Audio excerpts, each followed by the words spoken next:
Hello, good afternoon. Welcome to the M Show, the place for you to have tips and tools to feel better, not only better, but to to talk also. If you want to comment and ask us question and ask us to talk about a special subject that you enjoy and you would love to hear about, please do so. Today, like last week, I'm welcoming Dr. Jennifer Gardella. And you remember her book have been in my heart and maybe in your heart today. Hello, Jen.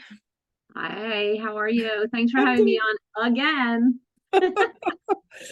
I'm doing so great. I'm very happy to be talking about woman abuse with you. So I want to say a word about what is going on in the world. Just a few sentences about all the women, the kids, the human being who have been going to hell right now. I want you to think about them and think about those who are doing it to them in the same way that we are going to talk about the abuser today. Because it's not normal, we are heartbroken, but we need to see these people exactly like they are. There is something wrong. Is it possible to change it? Each of us, we can change how we behave. And I think this is something huge that we need to hear. Each of us, we can change how we act with others, how we act with ourselves. If we are losing it and we want to be violent, there is something wrong with us. We have to Right. say it. It's real. Sure. What do you think? Yeah, I think that there's a lot of pain in the world that we have to recognize all the time. What's going on right now that people are talking about a lot is happening to a very small group of people. But No, not no, no, even. let me finish. But Yeah. it actually is going on every day, all day around the world. So we're here to talk about domestic violence. A woman Mhm. is abused every 11 minutes, 24 hours a day, 7 days a week, 12 months out of every single year. 50,000 are killed every year in the world by an intimate partner. Mm. So there's violence going on around us all the time. And it's maybe a collective energy that has to rise up in the world that this isn't going to be tolerated anymore. I'm not exactly sure, but if we, my issue with how we're talking about this latest incident is that this latest incident has hit and we're talking about it. But the Mm. truth is we should be raising awareness about these issues throughout throughout the year, not just because this is happening in one corner of the world. And that is what I want to do with this book, is say it not just to talk about it during Domestic Violence Awareness Month. Every Mhm. day should be awareness about how we're treating people. And to even take it a step further, I went to a networking event last night, a huge one, and I reached out to some people because I didn't know, I really wasn't going to know anybody there. And some of them chose to ignore my request. And I was like, what is wrong with you? Like, So, and do that, you but it's like think? abusive, it's neglect, and that's how we treat other people, and that has to stop. Welcome everyone to your table is what I like to say. I absolutely agree. And yes, it's happening all the time and not only in one part of the world, it's all over the world. And if we can go a little bit deeper, exactly like you say, there is a huge awareness of a huge wave of violence going on in the world. And so if we think about it, a wave, it's a lot of people. So if you go deeper, it's beginning by one person. So Exactly. if we are aware that it's happening at home, close to home, it's happening and we are aware, just let's do something. But we Right. don't wait that it's too much to talk about it.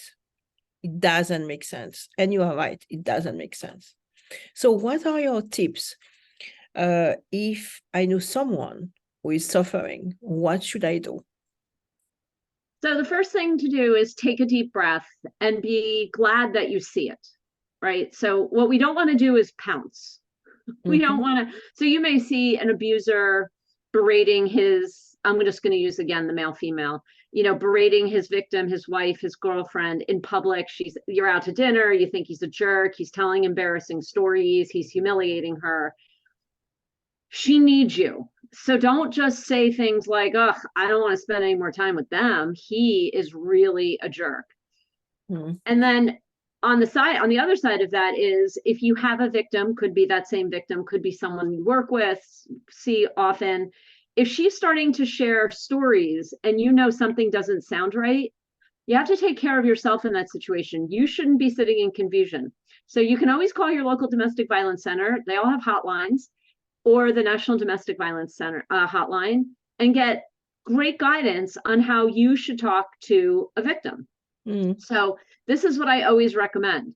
Use what you and I would call active listening, right? This is what we've been trained to do. So actively listen, be very interested, take notes in your head, go back and journal about it if you need to, but listen to your victim about what she's saying.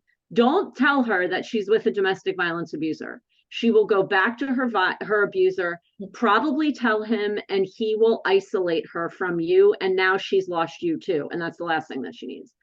So don't do that. But what you want to do is find opportunities over time to slowly drip information to her about how this could be domestic violence. So this looks like, hey, I just read this blog article, saw this video, Medge had this woman on who, this sounds like domestic violence. And it kind of sounds like what you've been sharing with me, or don't even say the domestic violence part. This sounds like what you've been sharing. Here's what I'm hearing from you. And this is what I'm concerned about.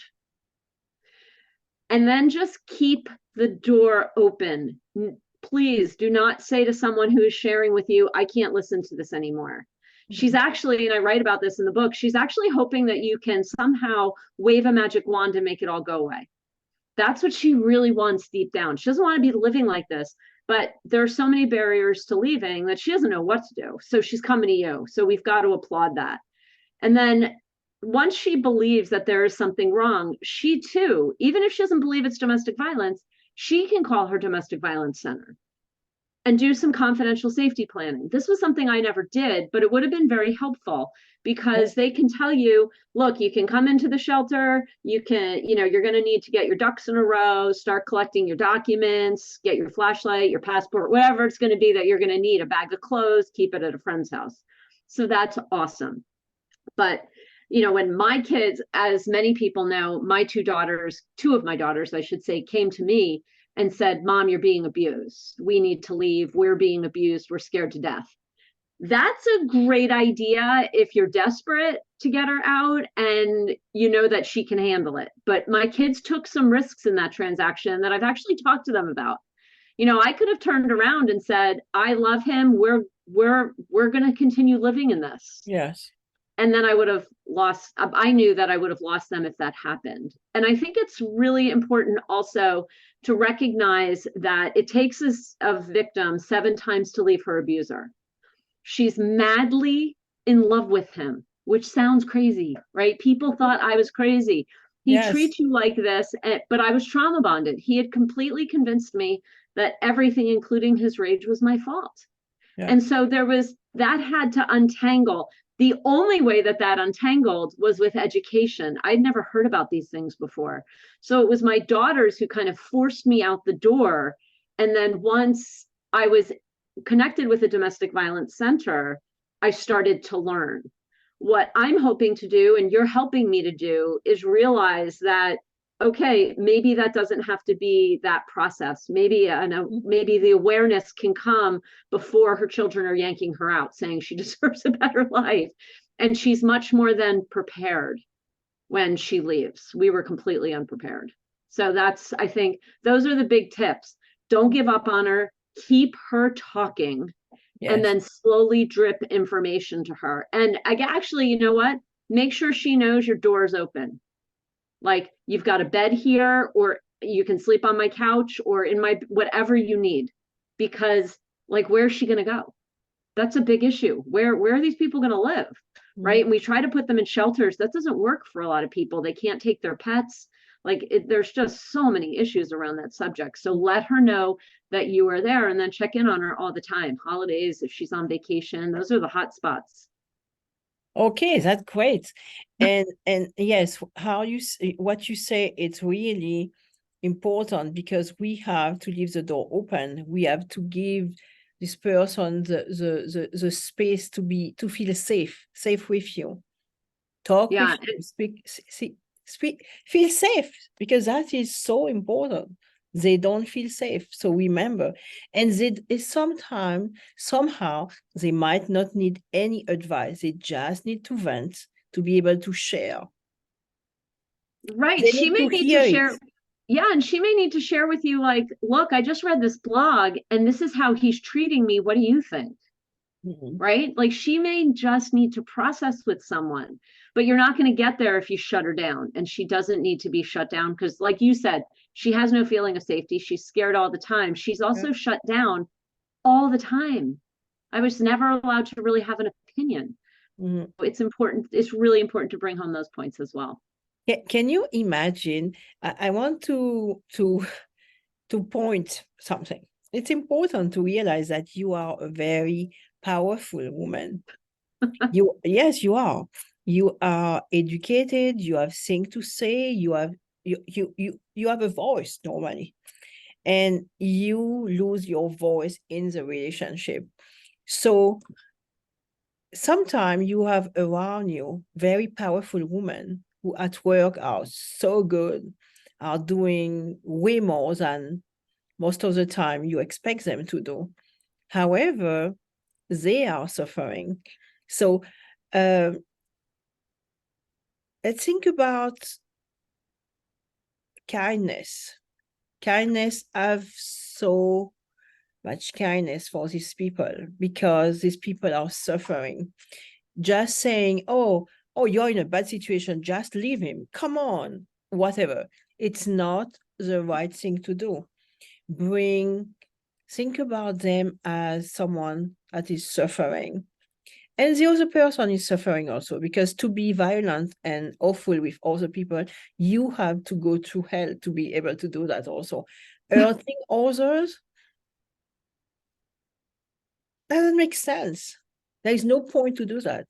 It Right. doesn't help a person who is completely sane and balanced. Someone who is violent is out of balance. So remember that. So no judgment, because it we go nowhere by judging others.